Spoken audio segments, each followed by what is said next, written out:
মুসলমান জানে সুদ খাওয়া হারাম, কিন্তু মুসলমান জানে না জাকাত ভিত্তিক অর্থ ব্যবস্থা প্রণয়নের মাধ্যমে এ দেশ পরিচালনা করতে হবে। মুসলমান জানে নামাজ পড়া ফরজ, কিন্তু মুসলমান জানে না নামাজ না পড়লে কাফের হয়ে যায়। মুসলমান জানে কুরআন আল্লাহর কিতাব, কিন্তু মুসলমান জানে না এই কুরআন দিয়ে রাষ্ট্র পরিচালনা করতে হবে। মুসলমান জানে মধু খাওয়া সুন্নত, কিন্তু মুসলমান জানে না জিহাদ করা ফরজ। মুসলমান জানে হিজরত করা সুন্নত, কিন্তু মুসলমান জানে না কুরআন প্রতিষ্ঠার আন্দোলনে প্রয়োজনীয় জীবন দিতে হবে।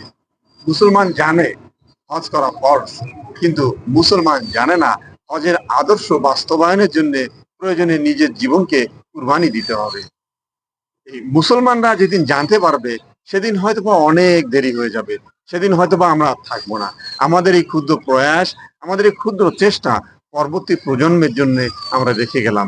পরবর্তী প্রজন্ম হয়তোবা আমাদের এই কথা, আমাদের এই বার্তায় এবং ইসলামের আদর্শে আদর্শবান হয়ে চেষ্টা করে দিনই ইসলাম প্রতিষ্ঠা করে এই সংগ্রামে সংযুক্ত হবে। কোনো একদিন এই বাংলার জমিনে ইসলামী শাসন প্রতিষ্ঠা হবে, এই প্রত্যাশায় আজকের মধ্যে এখানে শেষ করছি। সবাইকে আল্লাহ তাআলা বোঝার তৌফিক দান করুক। ওমা তৌফিক ইল্লা বিল্লাহ। আসসালামু আলাইকুম ওয়া রাহমাতুল্লাহ।